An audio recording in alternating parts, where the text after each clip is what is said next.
warahmatullahi wabarakatuh. Saya Ade Nopi Hayanti, calon guru penggerak angkatan 11 dari Kabupaten Ciamis.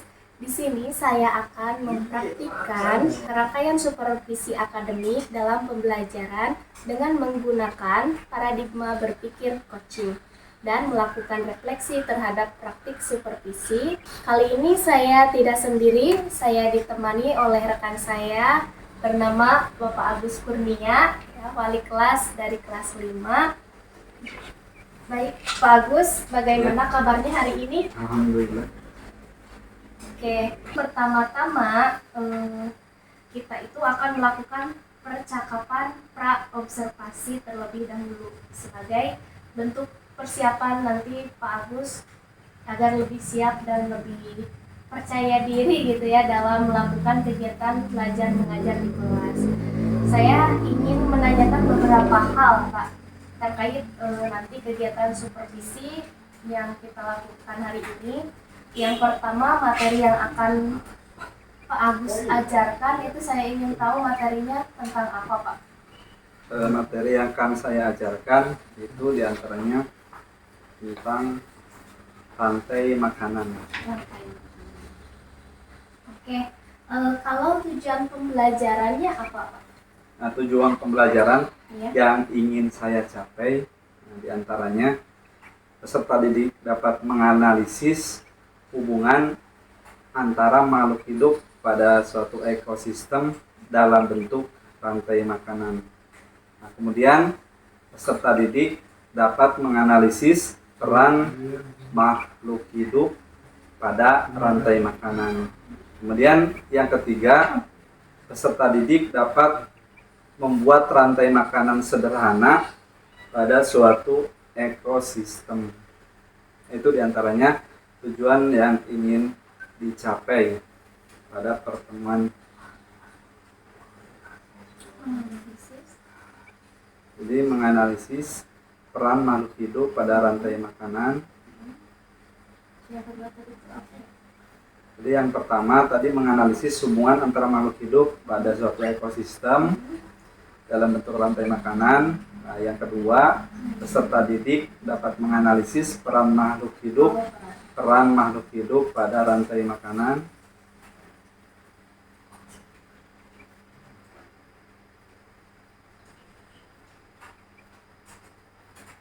Yang ketiga, membuat rantai makanan sederhana. Ya. Oke, baik. Tujuan pembelajarannya, kalau area pengembangan yang hendak ingin Pak Agus capai itu di bagian mana?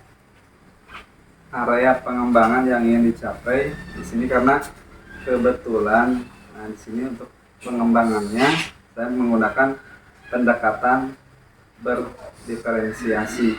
Menggunakan pendekatan berdiferensiasi di antaranya yang ingin saya capai itu tahapannya diantaranya pada proses diferensiasi konten. Jadi ingin menyajikan materi dengan beragam atau berbagai media yang kreatif atau media yang istilahnya beragam, untuk meningkatkan minat peserta didik dalam melaksanakan pembelajaran. Kemudian saya juga di dalam tahapannya ingin mencoba mengembangkan dan menyajikan hasil karya. Jadi hasil karya di sini, jadi si peserta didik tersebut pada proses pembelajarannya itu di akhir jadi mampu membuat rantai makanan secara sederhana, tapi yang berada di lingkungan sekolah. Jadi mereka itu membuat secara langsung, menyajikan hasil karyanya itu secara real di lingkungan sekolah. Baik, saya garis bawahi tadi bahwa tujuan pembelajaran yang Pak Agus ingin capai itu mengenai proses diferensiasi ya. Dalam kontennya berarti ya. Jadi Bapak itu ingin menyediakan materi dari berbagai media untuk meningkatkan minat dalam pembelajaran peserta didik. Kemudian nantinya peserta didik mampu membuat rantai makanan secara sederhana. Mungkin dikontekstualkan ya dalam kehidupan nyata gitu, dalam kehidupan yang real. Oke. Nah, area pengembangan yang kira-kira nih dari kedua area pengembangan tersebut, Pak, adakah yang secara spesifik ingin dikembangkan atau ingin saya amati itu yang bagian mananya? Sebenarnya yang ingin saya kembangkan pada area ini sebenarnya jadi si peserta didik itu mempunyai keterampilan dalam pemecahan masalah.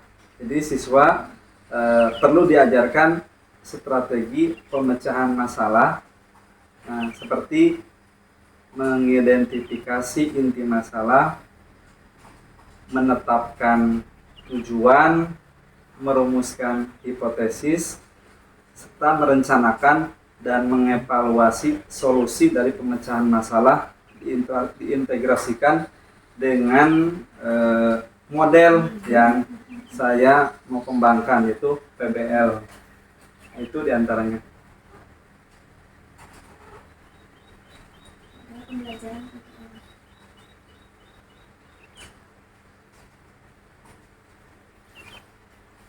Baik.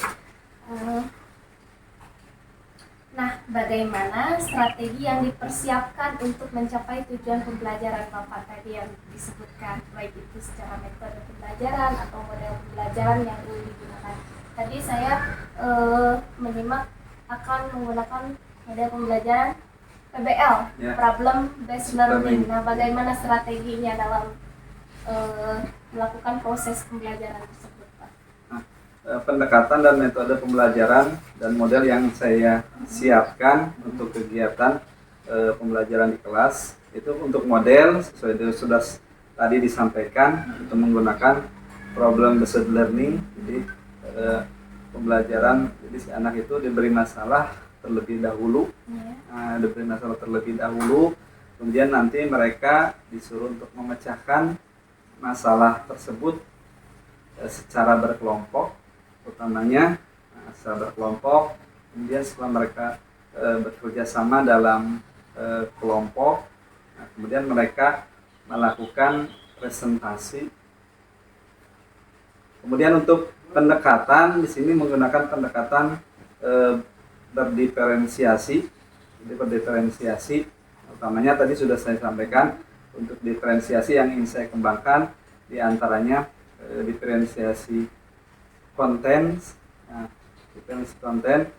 Jadi pengembangan materi yang beraneka ragam, dengan tetap di dalamnya menitik beratkan pada peserta didik dalam proses belajar. Jadi berpusat pada peserta didik dalam proses belajar. Jadi guru hanya sebagai fasilitator di dalamnya. Kemudian untuk metode yang sudah saya siapkan, diantaranya ada metode ceramah, ada tanya jawab, ada juga diskusi, kemudian ada juga metodenya presentasi kelas. Nah, itu diantaranya. Baik, nanti Bapak akan melakukan kelas di jam 8, Pak, betul? Iya. Dan satu pertanyaan lagi nih, Pak. Apa harapan dari observasi yang akan kita lakukan nanti bersama? Harapannya diantaranya mudah-mudahan dari hasil observasi yang dilakukan itu mendapatkan manfaat utamanya untuk pengembangan kedepannya bagi kita semua, khususnya bagi saya pribadi dan guru-guru di SD 2 Bunter. Mudah-mudahan pembelajarannya menjadi lebih baik lagi, kemudian temuan-temuan yang ditemukan dari hasil observasi tersebut menjadi sebuah istilahnya bukan solusi, jadi sebagai acuan untuk kita semua dalam mengajar supaya lebih baik lagi. Nah, itu utamanya. Saya pun sama berharap demikian, Pak. Pembelajaran nanti Bapak dapat berjalan dengan baik, kemudian dapat mendapat manfaat untuk kita semua. Baik, karena 5 menit lagi ke jam 8, mari kita langsung saja ke kelas ya Pak untuk melakukan persiapan. Ya. Nanti saya di sana juga akan melakukan observasi, melihat Bapak mengajar dan juga mencatat hal-hal yang perlu saya catat dalam kelas. Oke, nanti setelah melakukan observasi di kelas, saya juga akan melakukan pasca observasi, namun nanti ditemani oleh pengajar praktik saya di pendampingan individu kelima ya. Baik, itu saja mungkin dari percakapan pra-observasi ini. Terima kasih, sampai jumpa di kelas ya Pak.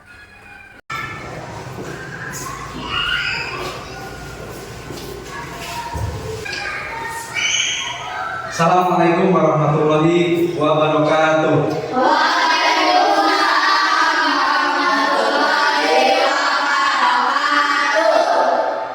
Selamat pagi. Untuk mengawali kegiatan di pagi hari ini, marilah kita bersama-sama berdoa. Silakan kepada ketua kelas Edi untuk memimpin doa.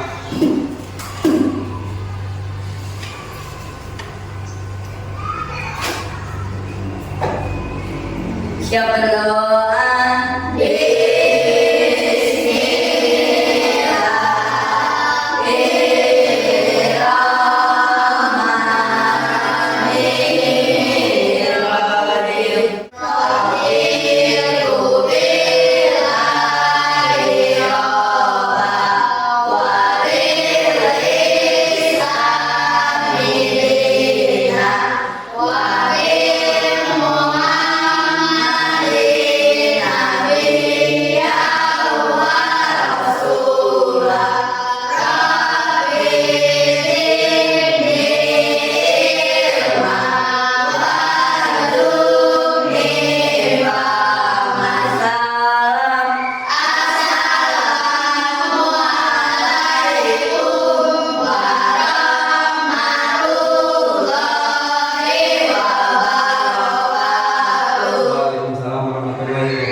Terima kasih pada Edi yang telah memimpin doa.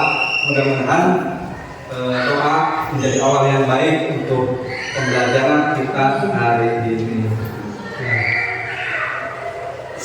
Coba lirik kiri, lirik kanan. Teman kalian hari ini ada yang tidak masuk? Ada. Ya, kita akan cek.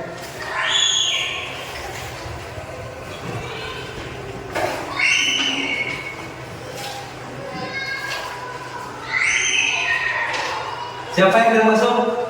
Delisa sama Aci. Delisa keterangannya? Sakit. Kalau Aci? Sakit. Iya. Mari kita doakan yang sedang sakit, mudah-mudahan Allah angkat penyakitnya. Amin. Bisa beraktivitas dengan kita seperti biasa melaksanakan kegiatan pembelajaran. Nah, untuk selanjutnya, untuk meningkatkan rasa nasionalisme kita terhadap bangsa dan negara, mari kita menyanyikan sebuah lagu wajib nasional. Bahkan pada Tika untuk memimpin menyanyikan lagu wajib nasional, yaitu Garuda Pancasila. Yang lainnya boleh berdiri ya, silakan berdiri.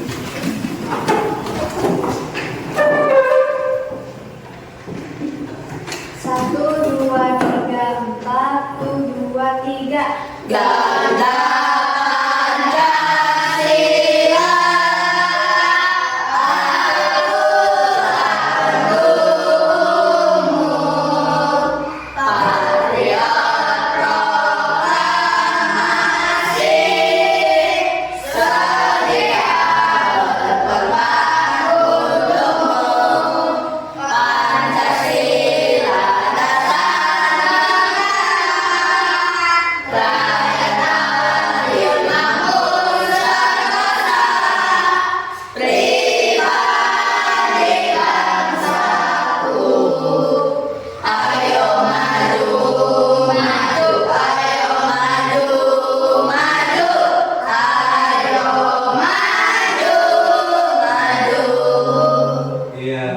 kasih.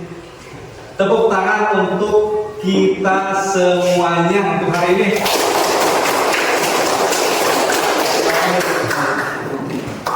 Mudah-mudahan dengan kita menyanyikan lagu wajib nasional ini lebih meningkatkan rasa cinta kita terhadap bangsa dan negara Republik Indonesia. Nah, sekarang silakan kalian persiapkan alat tulisnya, persiapkan buku catatannya, persiapkan buku paketnya, lembar LHS-nya silakan dipersiapkan ya. Silakan persiapkan semuanya yang menunjang terhadap kegiatan pembelajaran hari ini. Sudah siap semuanya? Siap. Siap? Tapi kayaknya ada yang belum fokus nih. Mari kita SBK dulu. Siap? Siap. Tepuk fokus.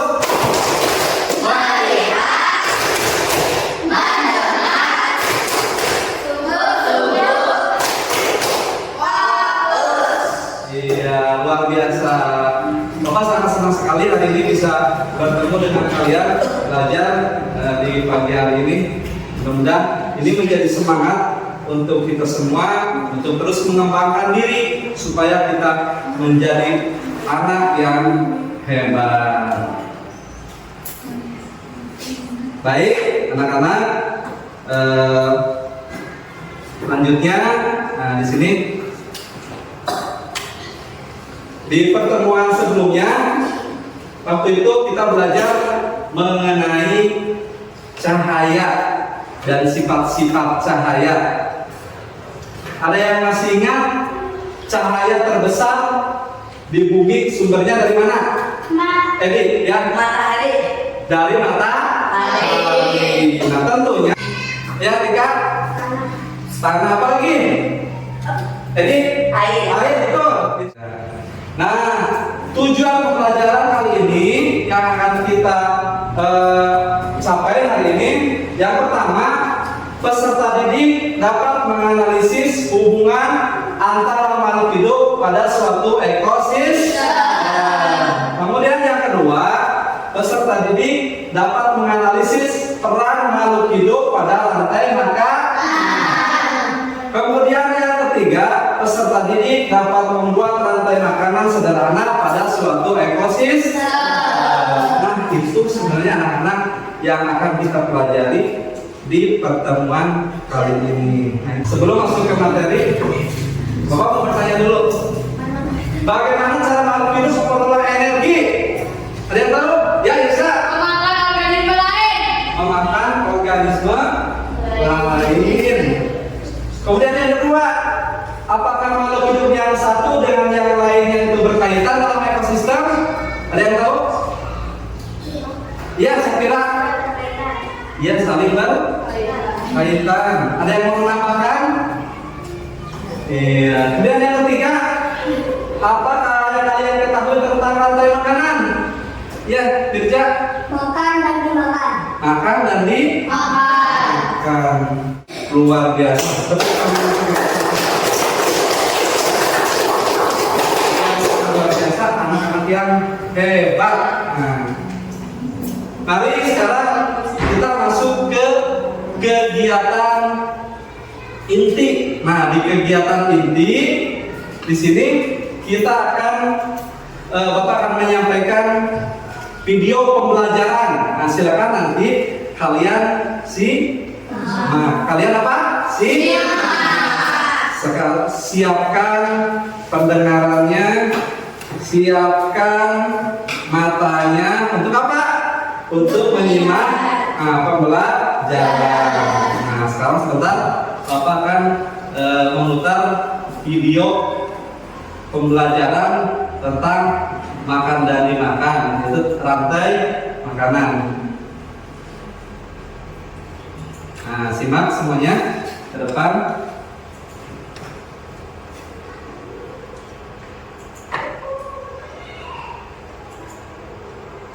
Silakan simak semuanya. Seekor tenggiri, aku akan mengajak kalian memakan. Ayo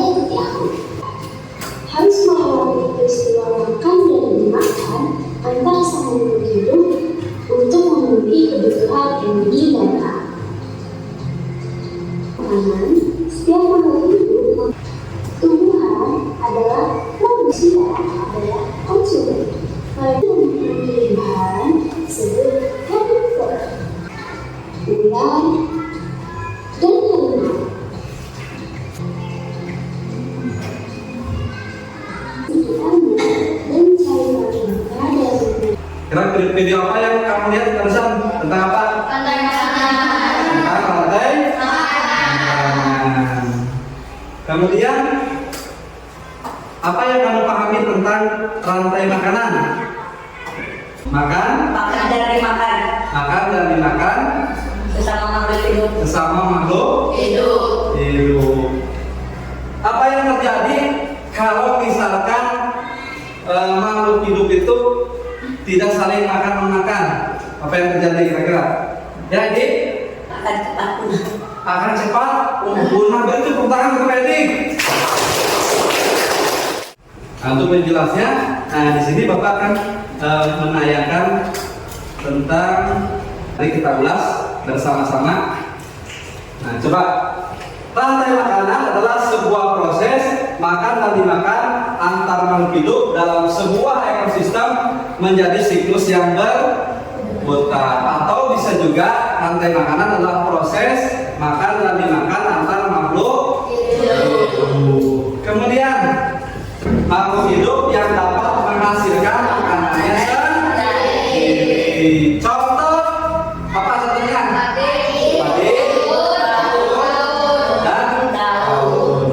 Kira-kira sampai di sini kalian paham atau tidak? Paham. Bisa semuanya?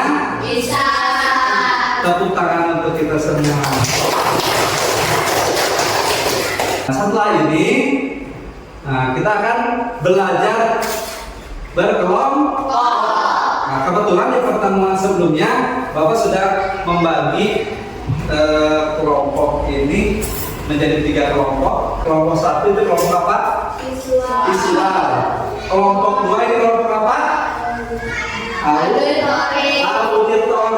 Kalau kelompok 3 kelompok kinestetik. Sengaja Bapak ini dibuat seperti ini, menyesuaikan dengan gaya belajar kalian masing-masing. Nah, nanti kalian akan Bapak beri lembar kerja.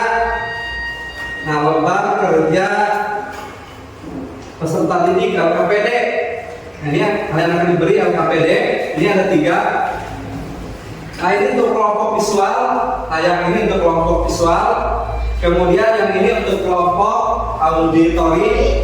Kemudian yang ketiga ini untuk kelompok kinestetik. Auditori, kalian itu menyimak video. Setelah kalian menyimak video, kalian buat rantai makanan. Kinestetik. Nah, kelompok kinestetik berarti kalian itu nanti mengamati gambar, kemudian ditempelkan di kotak-kotak yang sudah disediakan, ya, paham? Ya, untuk kelompok visual ini LKPD-nya. Ini untuk kelompok auditori, ini LKPD-nya. Kemudian ini untuk kelompok kinestetik. Kerjasama, sama-sama kerja. Berarti dikatakannya seperti ini.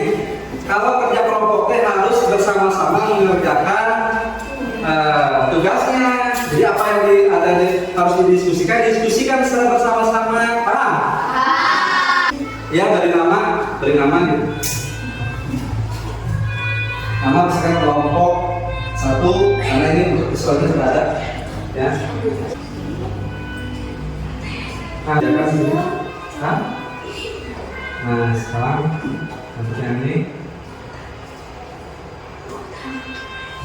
Kemudian untuk kelompok yang kinestetik, ya, alat-alatnya, guntingnya sudah disiapkan, ya. Ya. Amati dengan cermat, ya, amati dengan cermat, kemudian diisi dalam LKPD-nya. Nanti disambungkan lagi, ya. Iya. Jangan terburu-buru yang mengerjakannya, amati secara teliti. amati secara teliti, kemudian nanti buat catatannya juga secara teliti.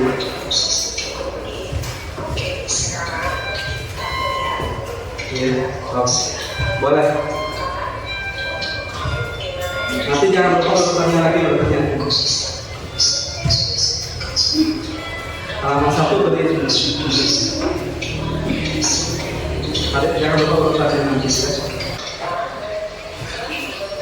Ada yang itu mengenang atau mau dipotong dulu semuanya juga bisa.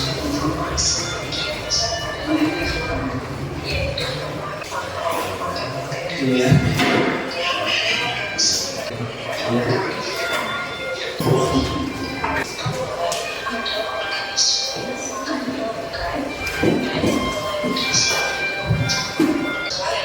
Nanti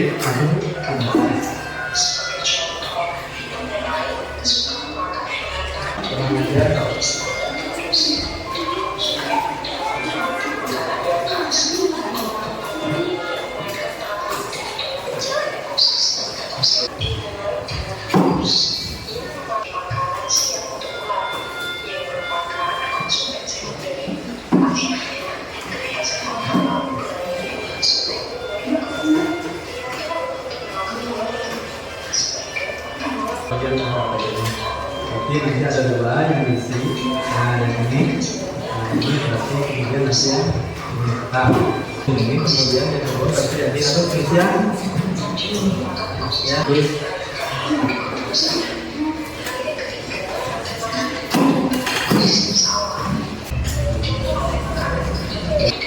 urutannya harus benar ya, urutannya jangan salah dari mulai produsen sampai konsumen harus betul ya. Awas teliti, jadi teliti dalam mengurutkannya harus teliti.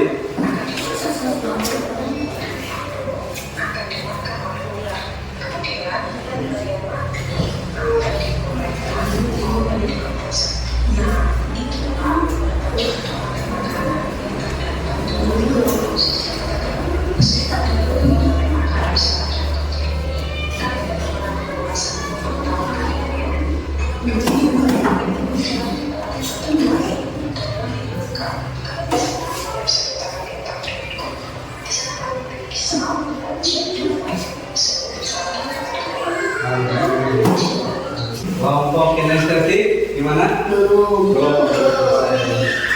Kelompok 3, kelompok auditory belum?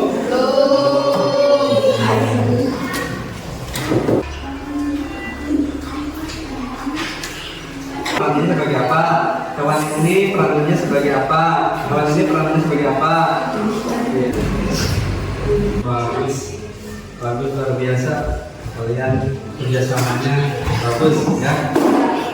Kelompok ini periksa lagi hasil diskusinya sebelum dipresentasikan ke depan. Nah, sekarang kinestetik, kelompok kinestetik. Silakan ya, selesaikan. Nah, nanti kalau sudah selesai semuanya, jadi kalian mempresentasikan hasil kegiatan diskusi ya, presentasikan ke depan. Kemudian nanti di depan kalian menyampaikan hasil diskusi dari setiap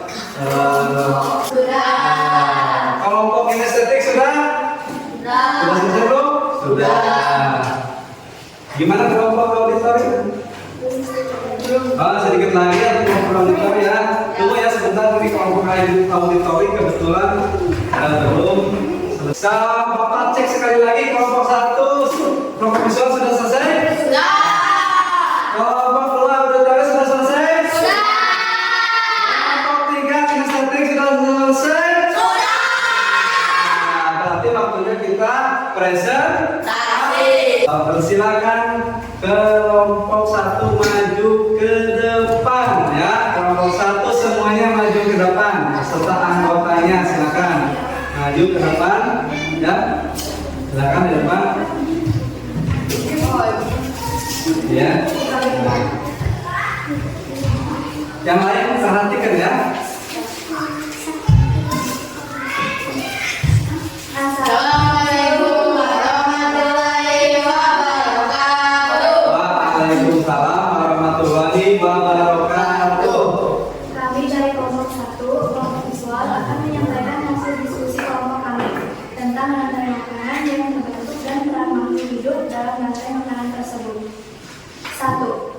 Tumbuhan dimakan belalang, belalang dimakan laba-laba, laba-laba dimakan ular, ular dimakan elang.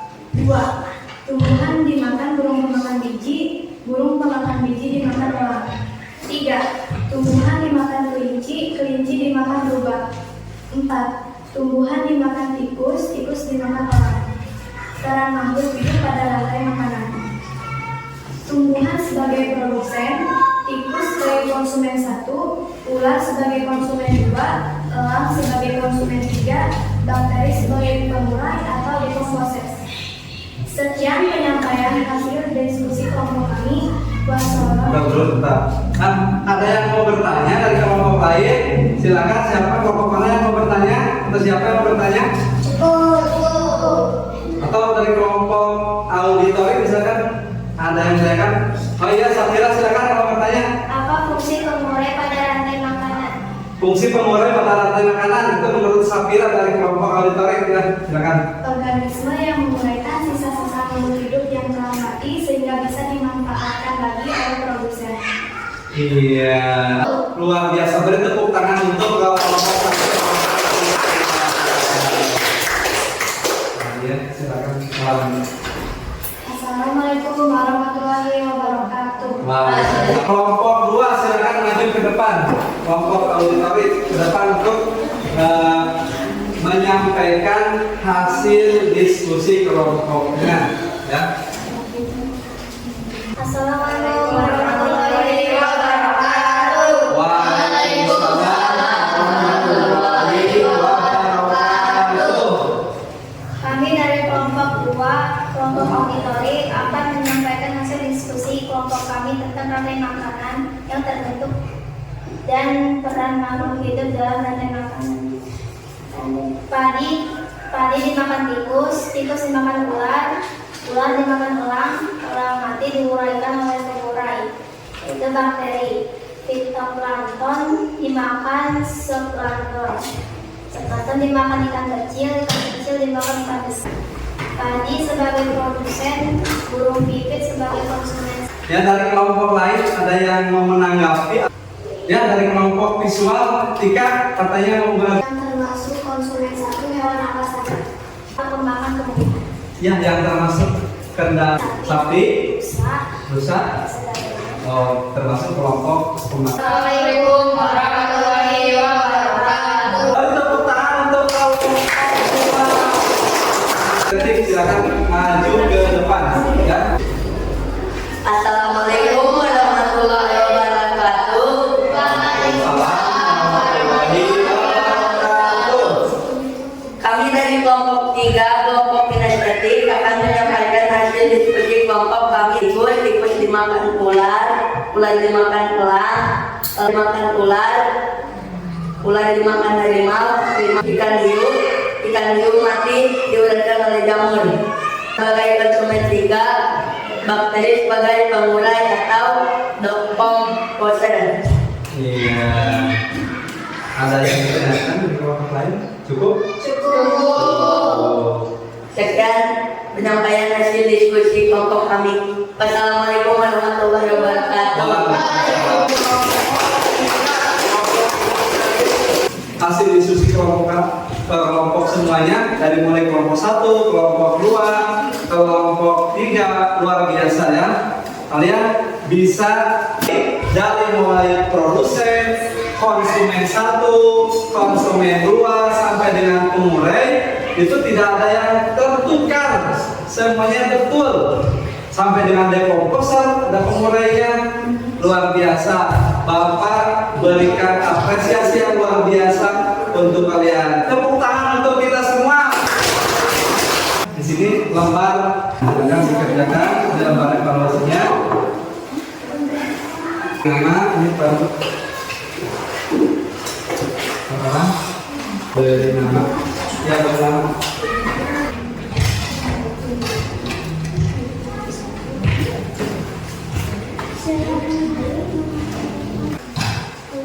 Ya, dapat. Silakan yang sudah selesai boleh dikumpulkan ke depan. Ya. Oke, dulu ya. Apa yang kalian rasakan ketika kalian mengikuti pembelajaran dengan Bapak di pertemuan kali ini? Apa lagi yang kalian rasakan? Gembira. Apa lagi? Bahagia. Bahagia. Apa lagi kira-kira? Kenapa kalian senang? Kalian belajar dengan apa? Hah? Seru. Asik. Apakah materinya mudah dipahami? Mudah. Penjelasannya mudah dimengerti? Terima kasih ya untuk semuanya.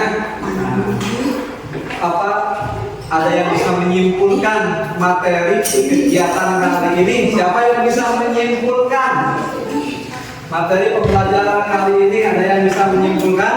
Kesimpulan apa ada yang bisa menyimpulkan?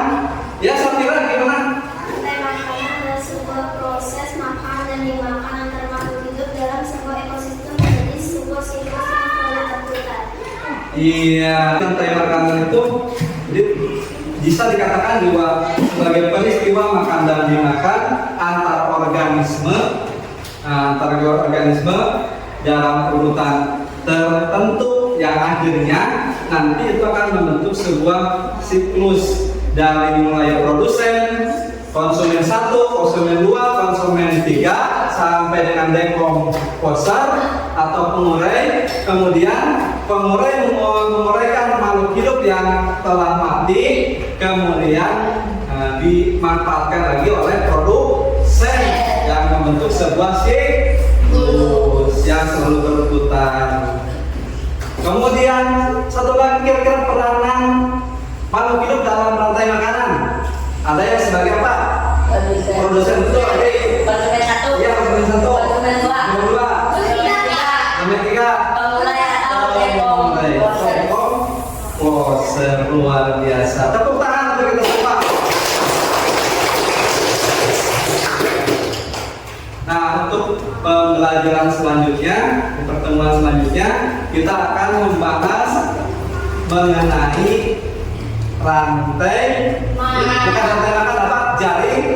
Jaring makanan. Jadi di pertemuan sebelumnya kita akan membahas tentang jaring makanan. Nah, di rumah kalian silakan pelajari, baca bukunya. Nah, di sana ada sumber yang sudah Bapak kasihkan ke kalian. Buku paket juga ada tentang jaring makanan. Nah, sebelum diakhiri kegiatan pembelajaran hari ini, marilah kita berdoa. Jadi, silakan berdoa lagi adik ke depan. Ya, ke depan sini. Ya, silakan. Jadi, sebelum mengakhiri kegiatan hari ini, marilah kita berdoa. Subhan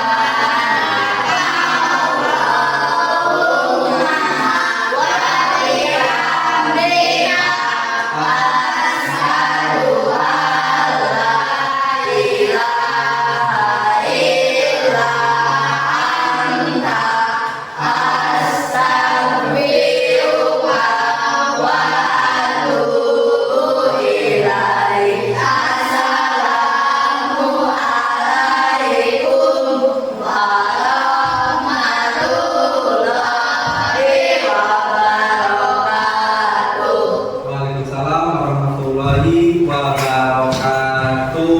Terima kasih semuanya. Silakan kalian untuk beres ya.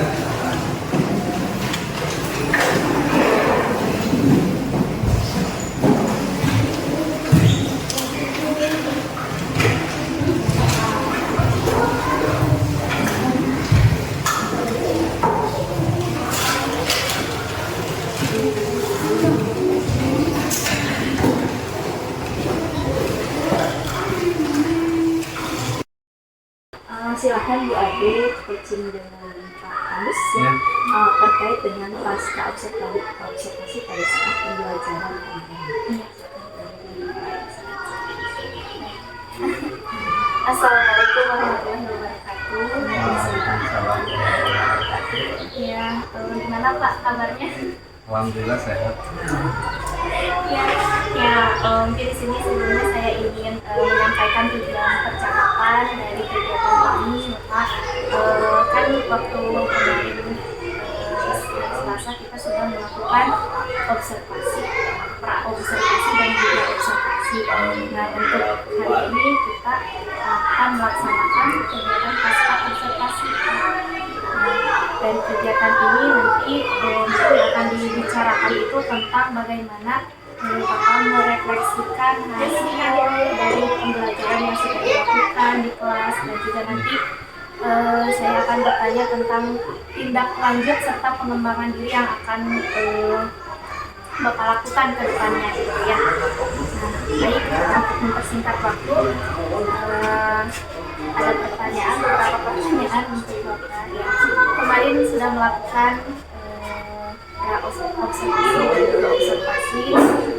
yang dilakukan oleh Bapak, kira-kira apa refleksi yang didapatkan dari praktik pembelajaran yang Bapak terapkan? Kemudian ketika di kelas adakah kendala yang dihadapi? Terima kasih sebenarnya Ibu. Mungkin untuk refleksi pasti ada setiap pembelajaran. Kebetulan kemarin pembelajaran yang saya terapkan di kelas itu dalam modul ajarnya di dalamnya menggunakan kegiatan pembelajaran yang terdiferensiasi, tentunya dalam hal diferensiasi saya menggunakan alur sesuai yang diterapkan pada proses diferensi itu sendiri. Namun pada kenyataannya ketika diterapkan di kelas, tentunya diferensiasi itu ada hal yang tidak sesuai, terutama pada proses kegiatan belajar antara saya sebagai pendidik dan siswa, mungkin sebagai yang dididik juga peserta didik. Jadi ketika belajar itu ada konsep-konsep yang tidak sealur dengan diterapkan, utamanya pada proses diferensiasi konten, misalkan diferensiasi konten. Misalkan saya menggunakan salah satunya video pembelajaran, yang disampaikan ke siswa.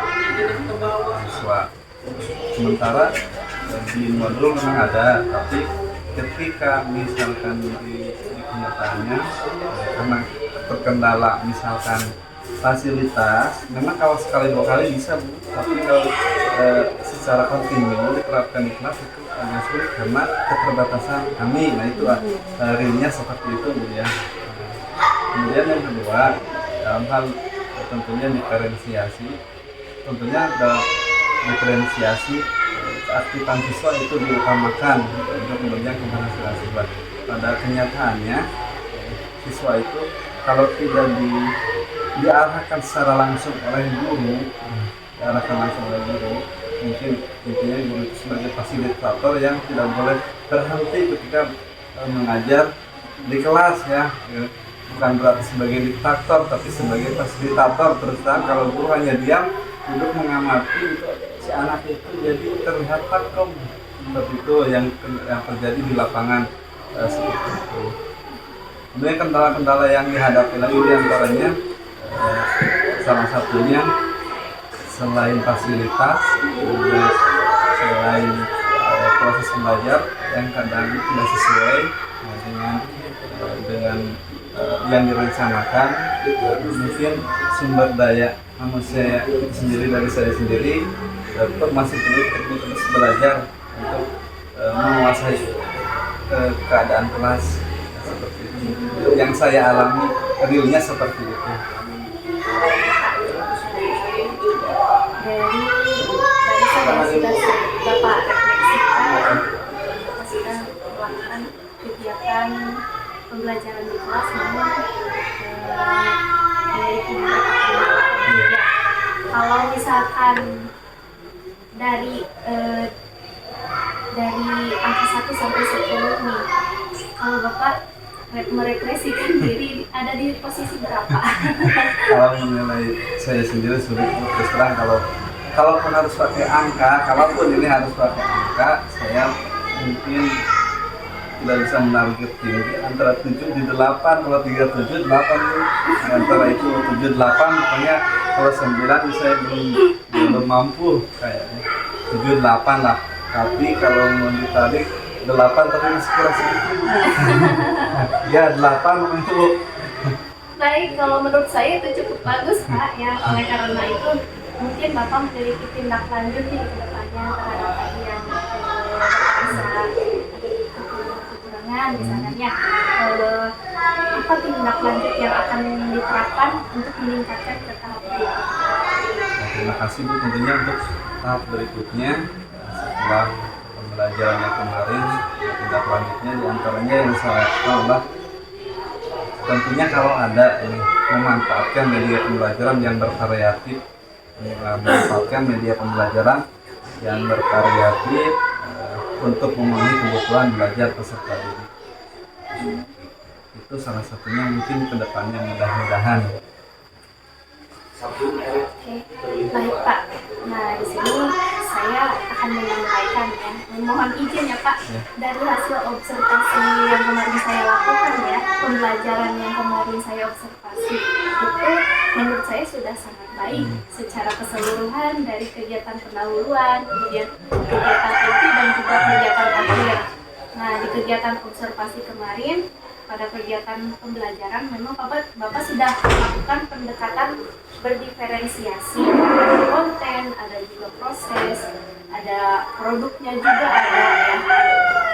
Untuk diferensiasi konten kemarin Bapak menayangkan video ya. Nah di situ mungkin dapat mengakomodasi peserta didik dengan gaya belajar auditori dan juga visual ya. Kemudian dalam berdiferensiasi prosesnya Bapak mengelompokkan peserta didik ya sesuai dengan gaya belajar, ada kinestetik, ada auditori, ada juga visual ya. Kemudian diberikan juga LKPD dengan instruksi yang berbeda ya. Kemudian di akhir juga Bapak meminta peserta didik untuk mempresentasikan ke depan untuk melatih keberanian peserta didik. Nah, menurut saya kegiatan Bapak di kelas itu sudah cukup bagus ya dalam mendampingi peserta didik yang menghadapi kesulitan. Kemudian juga di akhir pembelajaran Bapak meminta umpan balik dari peserta didik ya, penguatan ke depannya. Nah, Terima kasih Bu, tapi saya sangat sulit untuk menilai diri saya sendiri terus terang. Untuk kali ini saya mengatakan baik, saya tidak bisa mengatakan baik. Oke, baik, tadi Bapak menyampaikan rencana tindak lanjut yang ingin meningkatkan, yang ingin ditingkatkan ya. Kira-kira rencana pengembangan yang ingin Bapak tonjolkan itu yang mananya? Oke, untuk pengembangan diri untuk kedepannya yang ingin saya utamanya berkaitan dengan keberhasilan siswa, terutama untuk keberhasilan siswa yang ingin saya tingkatkan itu pada proses belajar siswa, terutama pada kegiatan inti ini yang ingin saya tonjolkan itu. Memang bukan saya tidak mementingkan pada kegiatan awal dengan kegiatan akhir, tapi kegiatan inti memang suatu hal yang menentukan menurut saya keberhasilan siswa itu dapat mendapatkan pemahaman materi, juga termasuk di dalamnya ada keaktifan siswa dalam belajar, itu juga menentukan motivasi, minat, juga menentukan keberhasilan dari peserta didik itu sendiri. Jadi, maka itu jadi PR yang luar biasa ketika si anak, saya apapun guru misalkan di materi, kalau tidak bisa membangkitkan minat dan motivasi, terus terang hasilnya pasti nol. Terus nah, kalaupun dia seorang profesor misalkan, dia juga seorang makan yang punya gelar apapun, kalau tidak mampu membangkitkan motivasi anak untuk mau belajar, itu hasilnya kemungkinan tidak akan maksimal seperti itu yang saya alami dan juga saya lihat seperti itu. Dan mudah-mudahan peningkatan ke depannya bisa untuk proses pembelajaran itu bisa continue utamanya seperti itu. Baik. Nah, barusan Bapak mengatakan tentang pengembangan diri yang hendak dicapai. Waktu itu saya memberikan Bapak lembar pengembangan diri. Sudah diisi belum Pak kira-kira? Nah ini ya, sudah Bapak isi dengan aktivitas pengembangan. Baik, saya ingin tanyakan lagi ya. Itu ada beberapa poin ya aktivitas yang ingin Bapak kembangkan. Saya ingin mengetahui aktivitas pengembangan apa yang akan Bapak lakukan ke depannya. Nah di sini kebetulan sudah pernah saya isi, mohon maaf Bu, ini tumpuk maklum. Pertama strategi metode yang insya Allah yang saya ingin kembangkan, dan juga tujuan utamanya adalah untuk memenuhi kebutuhan peserta didik dalam hal belajar, itu yang pertama. Kemudian yang kedua di sini menyiapkan beberapa mungkin kalau di modul itu ada beberapa kegiatan, misalkan si guru harus lebih siap lagi dalam menyiapkan perangkat ajarnya. Perangkat ajar yang di dalamnya mungkin dari mulai kegiatan awal, kegiatan inti sampai kegiatan akhir. Si guru itu lebih bervariatif, misalkan ada activity dan sebagainya pada anak. Itu di antara yang baik di awal ataupun di akhir. Dan di sini saya pernah menuliskan juga melakukan peningkatan kreativitas inovasi melalui pelatihan mandiri. Mandiri itu mungkin bisa melalui, walaupun tidak melalui pelatihan secara seperti ini, pengembangan diri guru juga bisa lewat YouTube, lewat seminar dan sebagainya untuk meningkatkan kapasitas pengetahuan seorang pendidik itu seperti itu. Tapi seperti ini lebih formal, lebih bagus lagi ya punya. Ya gitu, ada intinya. Kemudian yang terakhir di sini ada kolaborasi dengan rekan-rekan sejawat lah. Ya sambil ngobrol, tidak harus formal, misalkan sambil duduk ngobrol tentang keluhan-keluhan di kelas, walaupun kadang ada solusi, kadang juga tidak. Itu antaranya. Untuk tujuannya Pak, tadi Bapak menjelaskan strategi dan metode pembelajaran yang sesuai dengan kebutuhan peserta didik, kemudian menyiapkan speaking mungkin ya. Tujuannya untuk apa Pak? Pada dasarnya sebenarnya tujuan seperti itu, tujuan akhirnya adalah adanya peserta didik untuk meningkatkan kemampuan peserta didik agar pembelajaran tentunya lebih menyenangkan. Nah, kemudian pembelajaran lebih berpihak pada peserta didik. Nah itu tujuan utamanya sebenarnya. Berarti tujuan utamanya yaitu untuk keberpihakan Ya, pada murid ya ya. Pak ya, pengembangannya untuk student center gitu. Nah untuk tercapaiannya adakah Bapak mengukur keberhasilannya itu bagaimana? Tentunya itu yang teman saya tuliskan di sini, untuk ukuran keberhasilan hasil pemahaman peserta didik terhadap materi yang diberikan, di antaranya salah satunya ya, untuk ukuran keberhasilan itu kan relatif dari segi mana keberhasilannya. Misalkan kalau dari keberhasilan dari segi kognitif tentunya harus melalui serangkaian tes ya, salah satunya. Kalau misalkan keberhasilannya dari segi misalkan segi kegiatan proses pembelajaran, nah, tentunya kita menggunakan proses pembelajaran salah satunya yang selalu berpihak pada murid atau peserta didik. Kemudian efektivitas pembelajaran juga menentukan terhadap keberhasilan siswa itu sendiri. Kemudian kita juga bisa memotivasi peserta didik, juga fokus peserta didik juga itu penting dalam kegiatan pembelajaran. Nah, mungkin itu yang Ya. Untuk adakah pendukung yang Bapak perlukan dalam pengembangan ini? Iya, pendukung tentu Bu. untuk faktor pendukung ya sangat penting sekali, karena faktor salah satu penunjang keberhasilan media yang bervariatif itu akan menunjang terhadap proses belajar. Sehebat apapun modul ajar ataupun RPP yang dibuat tanpa media, misalkan kita Infocus, misalkan yang satu kali Infocus tidak ada. Kalau dulu zaman dulu saya OHP, dulu waktu saya sidang skrip pakai OHP, Bu, kalau yang disorot itu ke layar dinding itu. Iya, jadi Infocus ya, ataupun misalkan alat peraga lainnya, kalau matematika misalkan alat peraga yang interaktif yang bisa memancing siswa untuk meningkatkan minat belajarnya. Kalau misalkan IPA, alat-alat peraga yang bisa dijadikan praktek. Misalkan kita punya bukan itu apa, mikroskop, itu kan lebih menilai sebenarnya pada proses belajar. Jadi bukan hanya kita menjelaskan konsep, tapi sebenarnya perlu dihadirkan jadi suasana yang nyata, lebih real ya, seperti itu.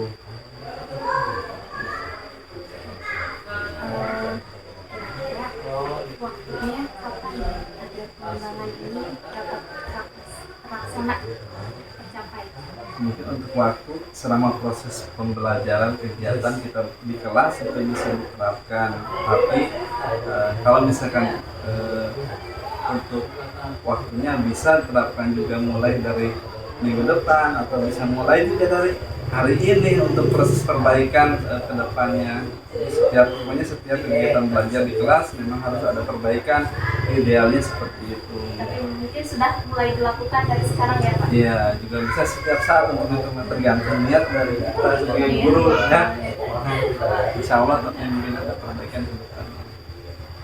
Baik, luar biasa sekali yang sudah Bapak sampaikan mengenai rencana tindak lanjut dan juga aktivitas pengembangan diri mulai dari tujuan yang hendak ini dicapai, kemudian usulan ketercapaiannya, kemudian pendukung dan juga waktunya, sangat terperinci menurut saya.